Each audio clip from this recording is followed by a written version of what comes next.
Parade. Our kitty co-host here is Skyla, and she is just so cute. She is outgoing, bold, brave, adventurous, and fun. And even though she's a small calico, she sounds like a stampede of elephants as she bounces down the hallway chasing after a cat toy.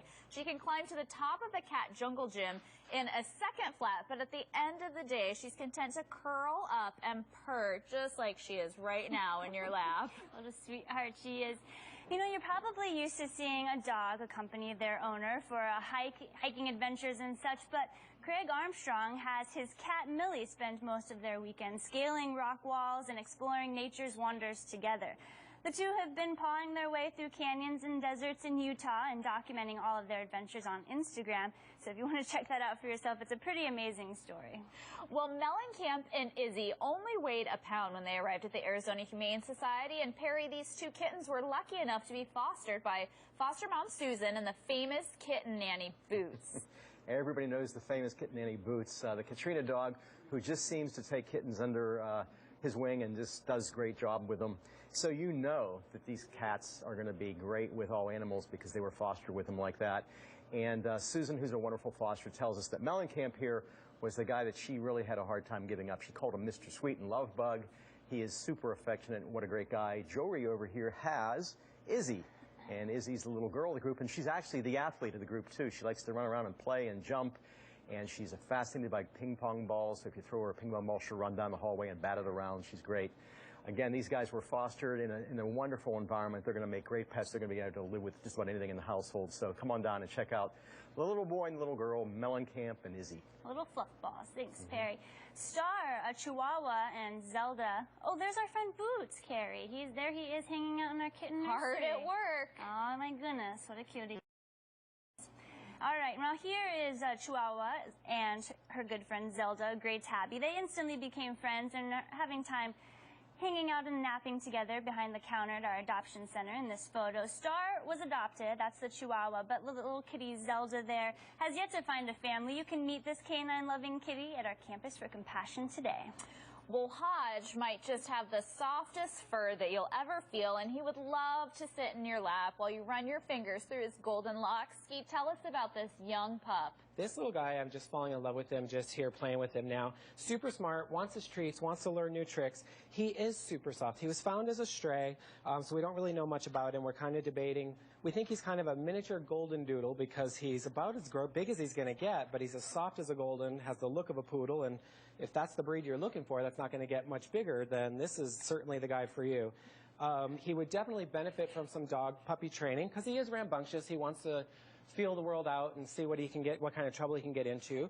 And there is a class starting next Saturday at the Sunny Slope location, and you can find out more about that at az.org/dog training. Great tips there. Thanks, Ski. What a cute little curly pup he is. You know, every year there are thousands of puppies and kittens that end up in shelters around the valley without homes. And when you have your pet spayed or neutered, not only are you helping reduce pet homelessness, but you're also ensuring that your dog or cat has a longer and healthier life. AHS's mobile clinic will be heading to Mesa next week to offer low-cost veterinary services. You can visit azhumane.org for more information and to see upcoming mobile clinic locations. Sky is a young and playful pup. I'm so glad she's showing off her talents right now, who is given a second chance at life thanks to the medical team in our trauma center. Lisa, tell us her story. Well, Sky was surrendered to us because her family couldn't afford her medical care.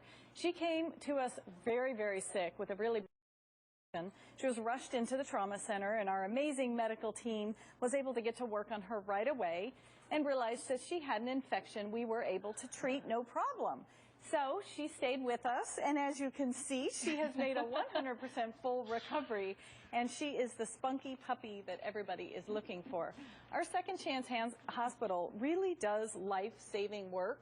You wouldn't believe the types of things that come in there. We see everything from ant bites to heat stress to infections on little Sky here, to just all kinds of things, and oftentimes strays, we don't know what's wrong with them. They fix broken bones and they mend broken hearts. Our amazing staff really just comes through for these pets who have no one else. Over 9,000 animals a year are treated in our Second Chance Animal Hospital. And that's 9,000 pets that get to make somebody a happy family member. Wow. So I don't need to say much about Sky. You can see how cute she is. She is sure going to make someone a happy addition to the family for sure. Thanks, Lisa. Like Lisa said, our Second Chance Animal Hospital does incredible work. A curious black Labrador puppy was naturally attracted to the shiny lures and tasty bait that was left in someone's tackle box. And when the stray arrived at our shelter's trauma center, she had a large fish hook embedded in her mouth. But our medical team carefully removed the hook and cleaned up the wound, and after a few weeks of recovering, the little pup was headed off to her new loving home. Great success story. Well, Rosa is a wiggly, happy-go-lucky boxer who arrived at our shelter after a rough time on the streets as a stray. Perry, tell everyone her story. Well, she suffered from pretty severe heat stroke. We're going to talk about that in a second, so, you know, this time of the year for that. But in addition to that, she was also attacked by a chihuahua. She didn't want me to tell this story, but I have to tell it. A chihuahua? So don't blame the big dogs all the time when a dog attack happens. Sometimes it's little guys. In this case, it was a chihuahua, bad enough to where her wounds had to be treated in the hospital. So she was in the hospital for a while, where we treat a lot of animals every year, and the EAMTs rescued her. Where this time of year, Ashley, they're answering about 50 investigations and rescues a year. And in the summertime, it's even more so, and so busy. And about a third of those calls are for heat stroke or heat-related type of injuries. So Rosa here is one of the ones that kind of did okay in it, but some of them don't. She's a wonderful dog, very, very active, extremely affectionate, as you can see. Just loves to be as close as she can possibly be to. This is the wonderful Rosa.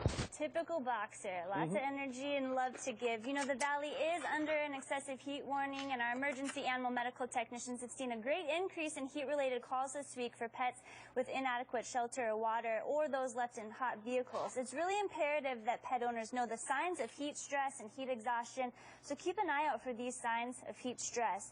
Heat exhaustion can lead to a stroke, seizure, or coma, and sometimes, sadly, even death. If your pet is displaying signs of heat stress, you'll want to immediately call your veterinarian while attempting to cool your pet down. And Perry's going to give us a quick demonstration. This can be done if your pet is showing signs of heat stress. You can cool them down by putting them in a shaded area, then applying small amounts of cool water to their body, especially their head, their feet, their groin area, and then giving them small amounts of cool water to drink. Now, Rosa's just more intrigued with the water being splashed in her face. But, you know, it's really important that you take these steps to cool your pets down because, you know, it could have really bad consequences if you don't. Oh, that's so funny. Thank you, Perry. That was entertaining. Well, stay with us and hear about an amazing furry duo that we have up for adoption and where our Wagon Wheels mobile adoption vehicle will be heading this weekend.